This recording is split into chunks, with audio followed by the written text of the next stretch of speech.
Okay, I got a 2013 Kia Soul here working on. Been having an issue with the engine. It's every time you accelerate, cutting out, hesitating, like really bad. It got so bad it's pretty much undrivable. Wasn't getting any check engine lights whatsoever. So I started swapping out known good cool packs, going that route, see if I could try to figure out what the issue was here with no luck. And finally, after like 2 days of driving it and testing it, running live data, I finally got a code to pop up, and we got a crankshaft sensor up here. I think it was a P0336. Don't quote me on that. But anyways, we're going to go ahead and I'm going to show you where this is located, and we're going to get this replaced. And like I said, as far as the symptoms, you know, trying to drive it anyways, immediately on acceleration it's going to start hesitating and kind of bucking and almost like you're popping the clutch or something, you know, and jerking and stuff. Okay, you're looking at the exact engine for this 2013 Kia Soul 1.6 liter engine. I'm going to show you where it's at on here first. Okay, so we're just right down here to the right of this oil filter here, basically. You can see. And so you can see it's got this wire attached to it too. So we got a 10 millimeter right here we're going to take out. I'm actually going to be using the sensor off of this engine, and hopefully it's good to go. I've learned to hang on to sensors, you know, if I have an old engine, because you just never know what parts you're going to need. And sometimes it's expensive to get these from the parts store, and sometimes they're hard to find and have to be ordered. Alright, so we got the 10 millimeter. I know I'm not going to give you this good of a view over there, so I just decided to go ahead and show you here. So we just take out that little 10 millimeter, give this a wiggle, and there we have it. I'll clean this up a little bit, and we'll pop it in and see how it's going to do. Okay, very first thing before we can do anything, we've got to get it up on ramps. Make sure to chalk your rear tire. Okay, so we're under the car, and you can see it's just like I showed you on the other engine. We got the oil filter over here on the left side, and we're going to come right up here with our 10 millimeter. Now, mine may look a little bit different than yours. This is a 6-speed manual, and you're looking at the slave cylinder over here.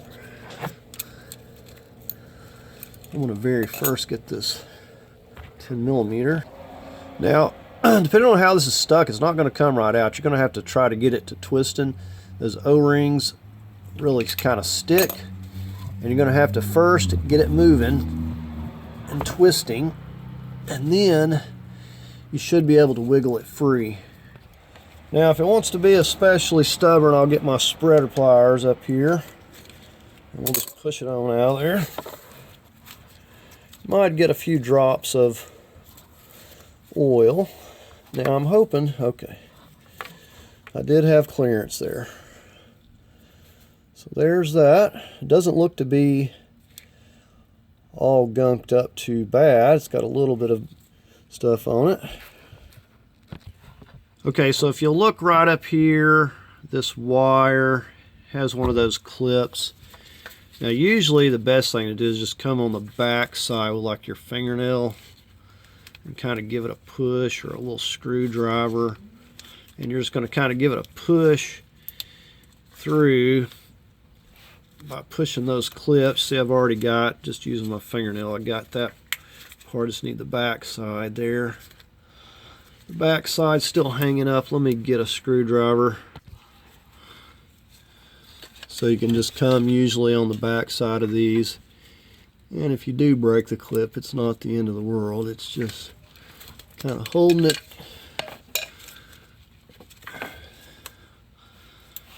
Alright. Okay, so finally got that free. Now we gotta get up here and get to the other end of this thing. Okay, so I've kind of brought you over to this side. I'm pushing this wire. I unclipped it just so I can give you a better visual of this. You can see how it is connected right here to this and this. So we're going to squeeze down on this, and we're going to free up that.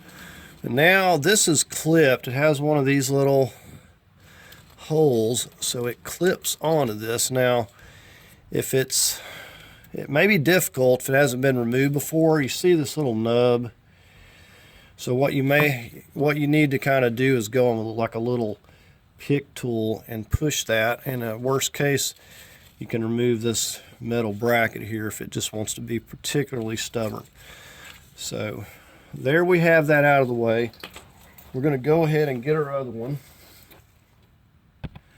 Now you can see this one has been broken also, but it may lock better than the other one. Let's just see what we can do with it here.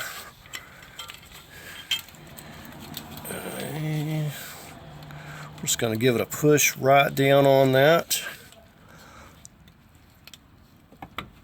Alright, so that's on there really well. So I take it that it locked. So we're going to get our connector. Just going to give that a push down. You'll hear it latch. Let's verify it's on there. Now we're going to just route this back over here.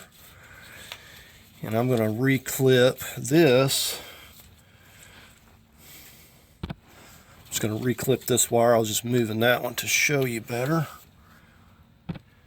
And before I clip it, I'm going to go ahead and get this back in place.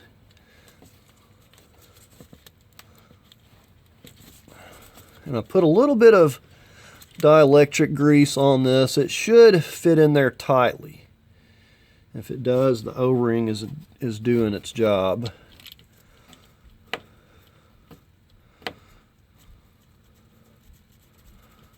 Alright, so let's get this snugged up. Just using a little 1/4 inch ratchet. Err on the side of caution with little bolts.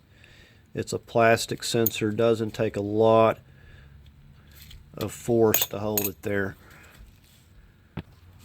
Okay, so lastly we're just going to clip this wire back in here. And maybe if we can find it.